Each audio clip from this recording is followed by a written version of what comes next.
Today I need you to accept the challenge. Today I need you to fall in love with the process. There will be plenty of opportunities to get discouraged, to lose your passion and think that it's not meant to be.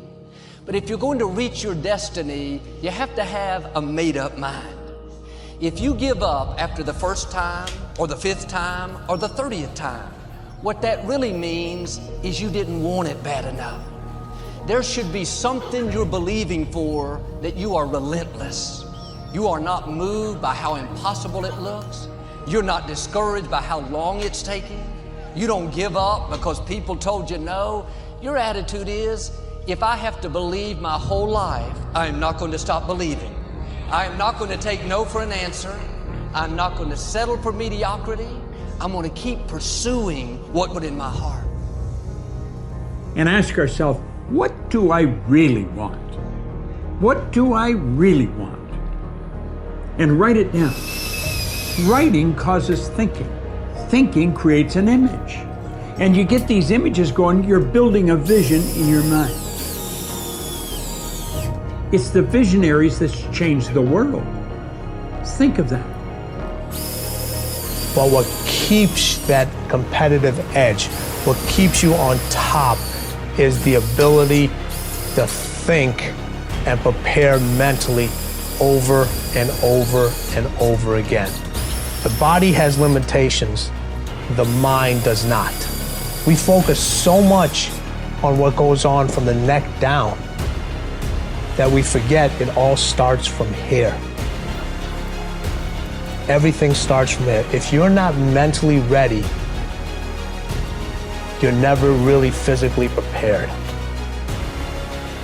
And that's where the preparation starts. What would your life be like as you look toward the future if you decided, I'm not going to allow my fears to stop me? And I'm saying to you, whatever you got to do it, because if you don't, life is going to whoop you until you surrender. So when you're young and you make mistakes, don't let them eat you up. Because everybody that done made it, done made them. You got to fail in order to win.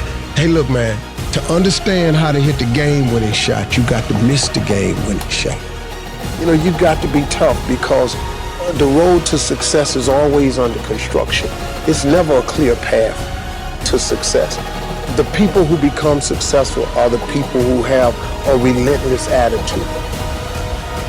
And you just got to hang in there through the bad breaks, because the bad breaks is coming, but they usually come right before the big break is about to happen. You get a series of bad breaks and it stumbles up a lot of people.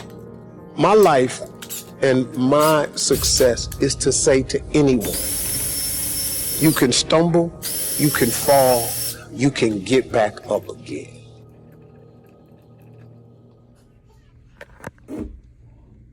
No matter what you face, no matter how bad it is going to be, when there is a challenge, and by a challenge I mean anything in life, any challenge, anything that you're facing, the only way to overcome the challenges that you face is to start walking. Take that step every day, no matter what you are facing. Get up and start walking. I have the ability to see the end before the beginning even begins.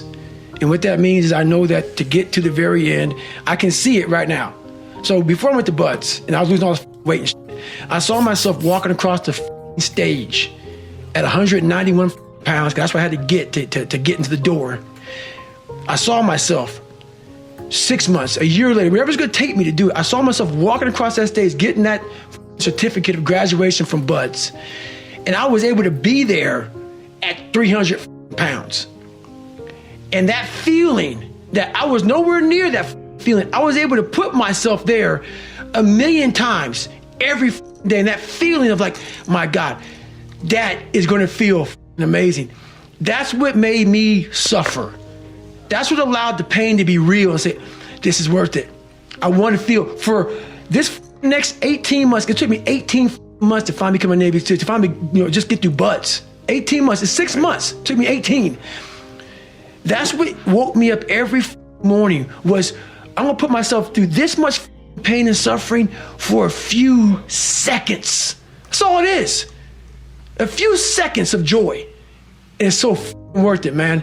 That's what people don't get. So I'm able to put myself at the finish line, even though I have no finish line, but at the finish line of an event before I even start the and say, how are you gonna feel at the end of this? Visualizing is my biggest tool of life. That's why I've been able to put myself in cold water, put myself in a 100-mile race millions of times before I've done it. And I'm able to go through the race and see how I'm gonna feel at mile 50. Almost to the exact feeling. Right, so when it comes up, it's no surprise. It's no surprise. I've already done this a million times. I recommended the last time I was here, the little book, Richest Man in Babylon, and I said, I've lectured now to over 3 million people. Guess how many have actually gone and got this little book? Answer, very few. My best guess is 10%. Such an easy thing to do. This little book, number one, is easy to find. Number two, it's easy to buy. The most you can pay for it, $6, $7, $8. You can borrow that from your kids. But if it's easy to find and easy to buy, and if it's easy to read, why wouldn't everybody go get it? We don't know. I don't know. Nobody knows. Here's how profound it is. Some do and some don't. Now here's the numbers. About 10% do. We don't know the mystery of that. And I'm telling you, 10 years from now, those numbers will still be the same. 3%. 97% couldn't be bothered. Guy specializes in happy hour, but he doesn't have a card. And now readily and quickly blames the government, and blames his company, and blames the pay scale.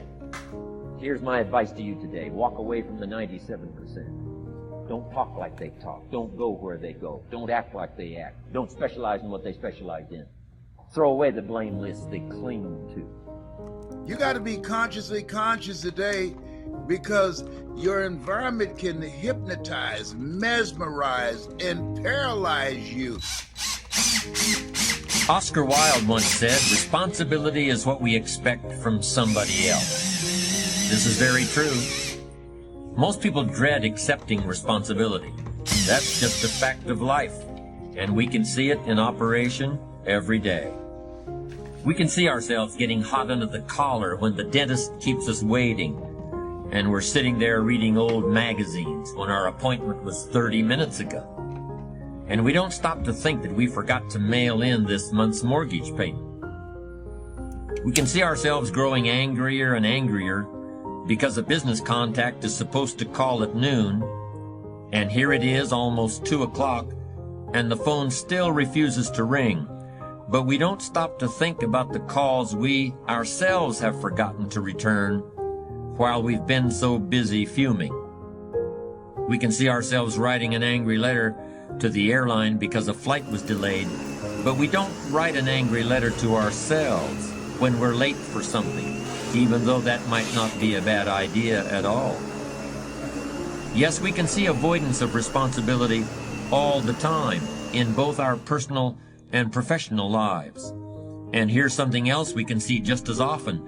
We can see that most people aren't as successful as they wish they were. Do you see there's a connection between these two very common phenomena? I certainly do, and by the end of this session, I hope you'll agree with me. I hope you'll understand that it's in your best interests to take responsibility for everything you do. But that's only the beginning.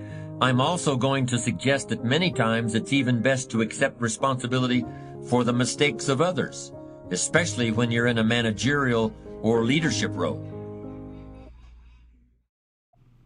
Like, share, subscribe. If you guys would like a detailed video on how to install an outlet, let me know in the comment section. Peace.